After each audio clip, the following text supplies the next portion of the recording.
Well, hello folks, we are now going for another walk to the River Nar. So, we will do the drive-in video, which somebody said they'd like to see a drive-in video down to the place. So we're going to Narford, the River Nar. We will be back very soon. See you soon guys, enjoy the video.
Well, hello folks,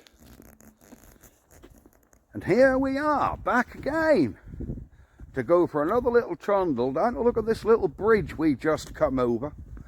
Now I don't know how far in the water we can get today because it is very high, as you see. It even flooded the road, and I haven't seen that before, but there's a lot of flooding been going on around here lately because we've had a lot of rain.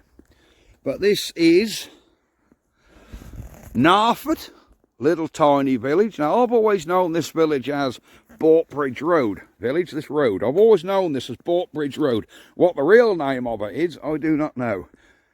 But as you can see, it is quiet. There's a slight hum from the main A47 we just come off, but that is slight. But this bridge, I used to like this as a child because it has anti-tank barriers on it. Or that was what my grandfather always told me they were. Some of you war historians might be able to inform me different, but my dear old granddad, when he brought me down here tickling the trout as a kid, he used to say to me, they're anti-tank barriers. Whether they are, I don't know. But he reckoned they were put here during the war to stop army tanks penetrating the river. So I don't know whether that's true. Some of you historians, like I say, will probably say, oh no, much more simple than that. I don't know. Here are these anti-tank barriers in question. Is that what they are, these things? I mean, they're heavy duty, and there's several of them, all in the undergrowth. And he was told me they were to stop tanks crossing the river. Whether they are, I do not know. Oh my word, this has growed up since I was last here. So here is the river. Yeah, that is very, very full. You can normally wade through this in a pair of Wellington boots. Whether we can do a lot of wading today, I do not know. Oh, crikey, no, that is very deep. But we can get in the edge there where that log is and them leaves. Unfortunately, I can't see any fish. You do get a lot of trout in this river, but clearly not a lot of trout today. There's more of these tank barriers, if you can call them tank barriers. Let me shin myself down here. There we go. We're penetrated a bit. So here we are. And there's some water down here. We can get the camera in. Yeah, we can get the camera in somewhere down here. Somewhere the other side of this log will be nice, won't it? It will indeed. And we'll have a look at what that's like under the water. Now, somebody asked in the comments the other day, Adam, how do you do your underwater filming? They seemed like they were quite impressed with it. Well, everyone's their own worst critic, and when I look back at my underwater film and I think much room for improvement, but I need to tell myself that I'm not a TV documentary series with a £100,000 camera and £2 million budgets. It's me and a GoPro. Basically, how I do the underwater filming is nothing more technical than a GoPro on a stick. Literally on a stick. That is it. It's just in a waterproof case, held on a stick with a Phillips screw. It is that simple. And I'll just turn the camera on, turn it upside down, dunk it in the water. And in editing, I'll just flip the image around and make it upright. That is as simple as I do. So, we'll have a little look in the water here. Then we'll go up the road and have a look at that floodwater and see if we can catch a glimpse of Narford Hall. Let's get in the water and have a look.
Well, there we are, folks. We have had a little look in the water, a little look over the bridge, up the river. Let's have a little walk. What's down here? Yeah, this river is overflowing so much. There's a little relief channel under the road here, and water is actually coming through here as well.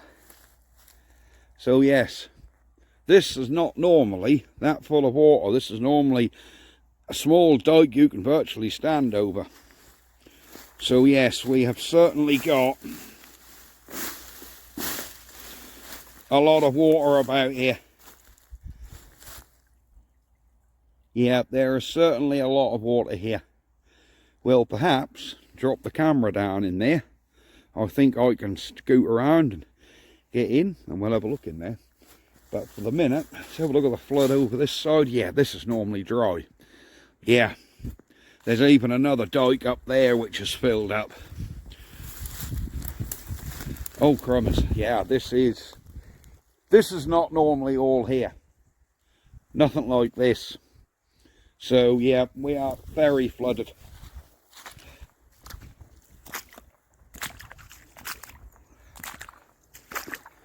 Let's just see how deep this flood water is that we drove through.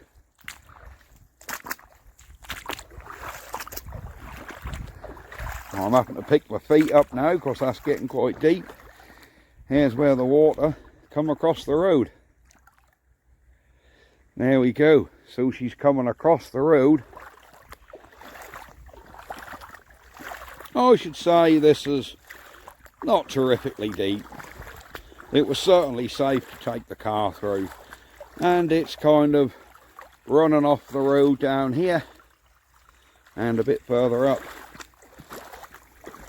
If you dropped off the tarmac into the sand there, yes, quite busy. Do you know, I might get the camera and just run along that sand bed. I think that might make for some interesting underwater footage. But you can see the flow where it's knocking the grass over. How deep is it? Well, look at my wellies. It's not deep. You know, you wouldn't want to hit it much more than walking speed in your car, but it's not that bad. But this could make for some really interesting water footage. Just coming along this tarmac edge. I think we'll get the camera and have a little look. It's coming off the road again here. Let's kick these leaves out of the way. See if we can let a bit more water through.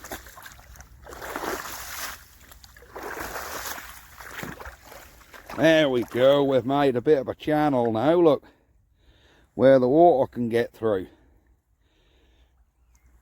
Until it blocks it all up with leaves again. Let me get rid of these leaves. There we go. We should have quite a nice little channel now.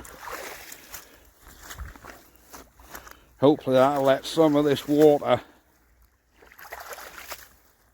off this road. There we go. We've got a channel now, look. We have certainly got some flow going on.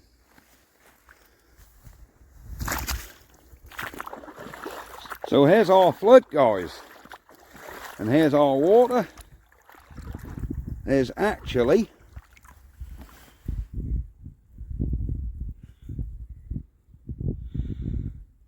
this bit of grass is vibrating.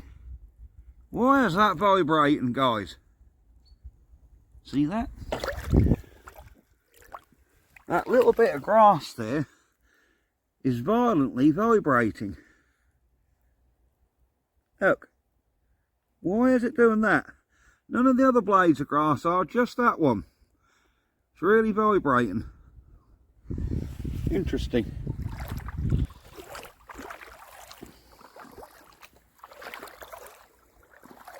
There we go, we're at the edge of the floodwater now. There's more coming out onto the road here. You can't see Narford Hall, it's actually over the back. Over the back there. Behind the trees is Narford Hall. I saw it when I drove in, but I couldn't move the camera because it was chest mounted, so I couldn't exactly swing it so you could see the hole. But yes, here we are. So we'll go back through this floodwater, grab the camera, and then I think, just out of interest, because that's certainly deep enough to submerge the camera, I think we'll just come along here. Yeah, I think we'll come along here and that'll be quite interesting, I believe.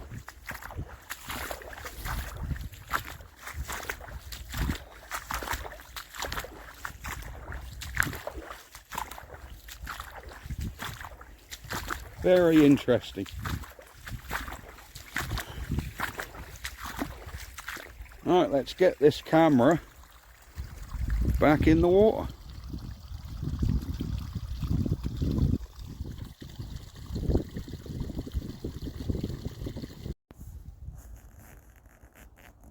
So here we are, folks. We have just done a little bit more underwater. We've actually, the first bit of water you see was that, just that flood water on the side of the road. It'll be interesting to see what it actually looks like just on unassuming flood water. What does it look like under there? You know, in 4 inches of water. And we've also just had the camera down by this log. In fact, I'll put that footage of this log here. We'll break up the water footage a little. So we have just been under this log. I'll put that footage in somewhere here. So you guys enjoy that. Roll that lovely piano and strings music.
And we have also been in through these weeds, just through this piece here.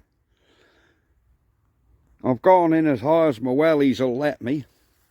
I say in the height of summer when the water level's low, you could walk right across here in wellies, but it is really high. And here we go. You can have a look at the architecture of that weak bridge now. There we go. Plenty of cracking on that weak bridge. I see there's some cracking and crazing. She's subsiding there. She's split. She's got some splittage going along there and up. Another bit of splittage coming down here. Overall, beautiful old bridge. Lovely old arched bridge. I think that's going to be it for a minute.